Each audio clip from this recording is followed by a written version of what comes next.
Alright, here's these rusty flywheels and rods all cleaned up. So this is the panhead one. Oh, heavy bastard. So now you can see it.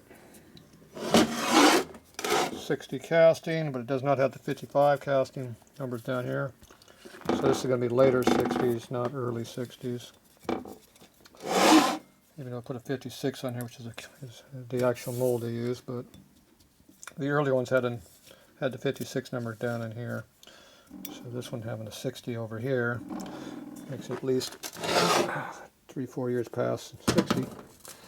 Has a double timing marks in it for your front and rear cylinder for your dual point distributor. This one's been unmolested in a good condition. It's really nice and clean up through there. Yeah, the light went off. There we go. So the flywheel wash is really nice and clean. It's rusty because the flywheel is rusty, but other than that, this thing's really nice and clean. Tapers look good. This is casting here, not rust. This is all rust through here, though. You see it. But overall, pretty good condition. Stack of junk over there. This is the matching rods for it. So these are all rusty also. Here's your Harley number.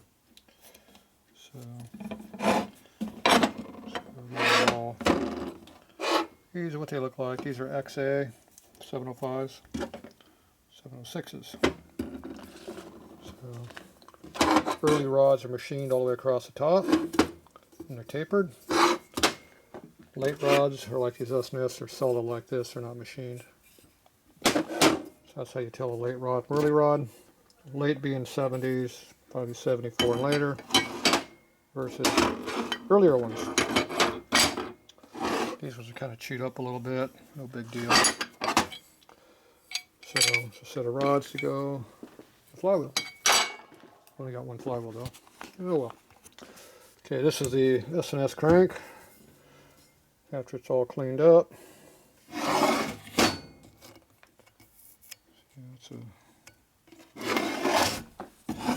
It's hard to read it. It's a 2SL as I recall, but it's really hard to read it. It's so rusty. So anyway, it's 4.5 inch stroke. I measured it. These are pretty heavily rusty.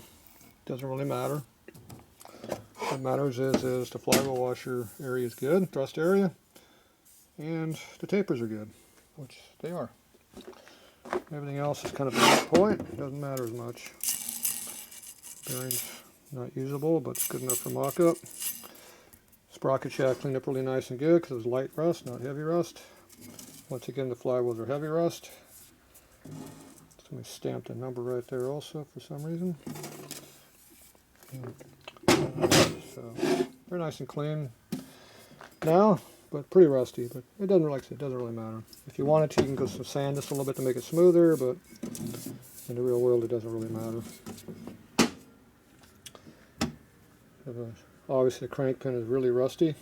That's why the rods didn't want to rotate. The bearings are not as rusty, but they are rusty too. The cages are early steel cages, the 51 to 73 style cage or 72. They're good. The pinion shaft is really rusty, and the pinion bearing was pretty rusty too. Once again, it's good enough for mock-up, but nowhere near usable. And this is the 1/4 inch longer pinion shaft. So this is made for a 4-inch bore motor or bigger. And I measured the stroke, which is not too hard to do when it's apart. Especially the pinion side with the key out here, because the key is in the middle. The middle of that gives you your number. So if you measure from the center of the key to the center of the hole right there, you can plainly see it's 2 1/4 inches. So it's 4.5 inch stroke.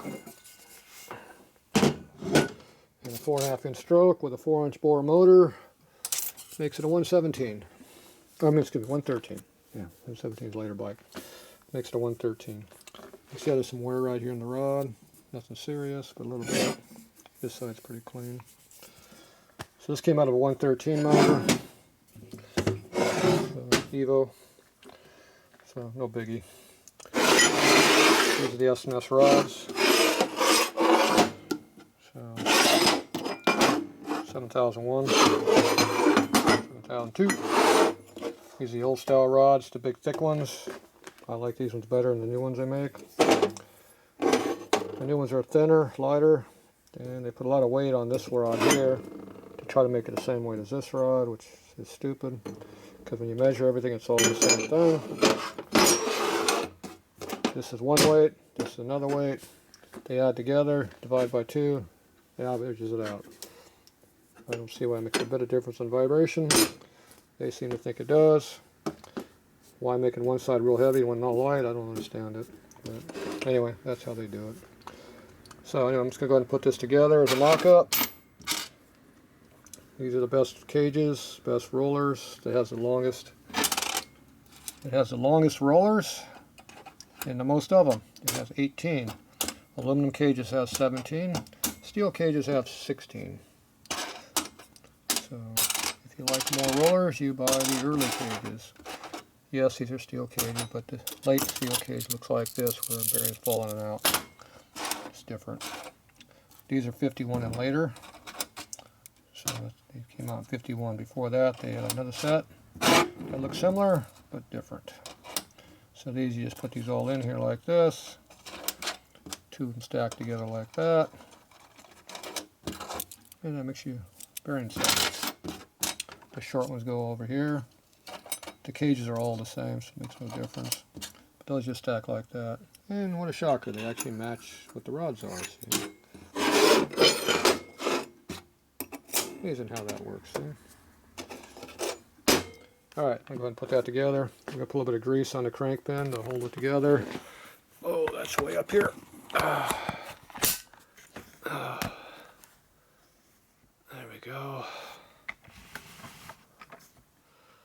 Like I said, it's just going to be a mock-up crank. I'll put it into a case and mock stuff up. Now if I want to make this into a real crank, all I got to do is rebuild the rods. I got to put new bearings and new races in here, new bearings, new crank pin. The pin bushings might still be good.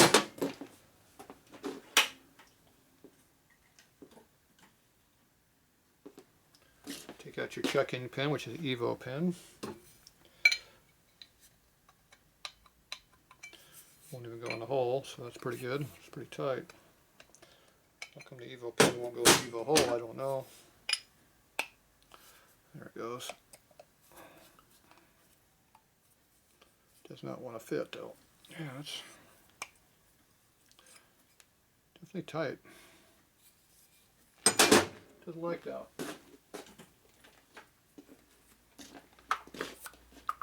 Just a shovel. Where's pin?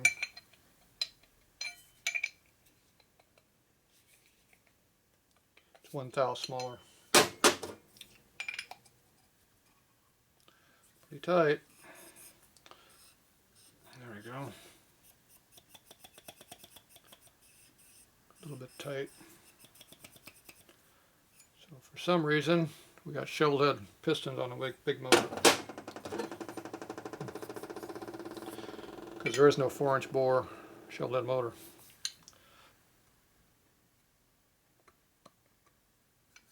Yeah, it's good.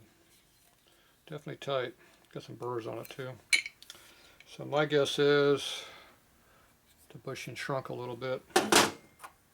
Probably from heat. Blasting will shrink stuff a little bit too, just before it makes it bigger. But I don't think that's it. So needless to say, we just have to hone these slightly and it'll be brand new again. Alright, so crank pin has a key in it. Another way to tell a late crank from early crank is, see how these 90 degrees to your oil hole here? That's 81, late 81 and up. If it was down here, 120 degrees down, that'd be the early 81 on back. They switched in mid 81. That's why these are XA. On the back here, XL, XL, SL, what are they, S or X? SL. Those are late. If it just had the L on it, that'd be the early crank, because that's a late early crank. There's an early crank too. Different again. Alright.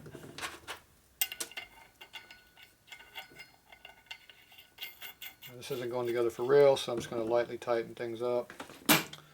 And I turn the air compressor off to the shop line, so we have limited air. That's how much air we have.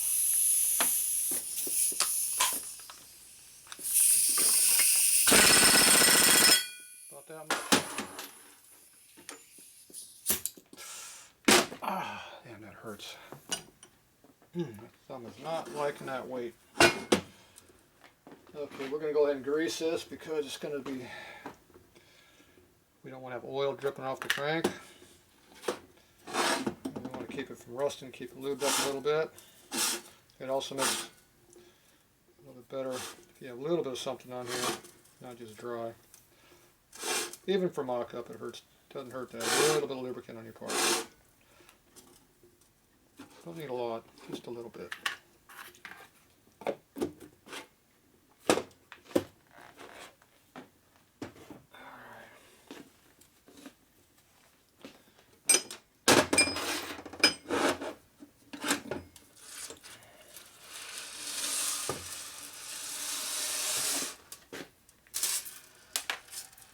One went to the ground for sure.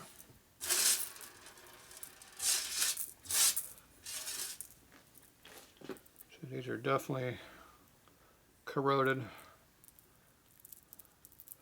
When you got black all over your bearings, that's corrosion. Otherwise known as gap filler. Fills in the gap.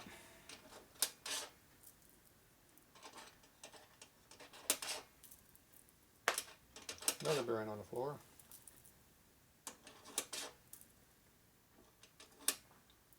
Makes it easy on me.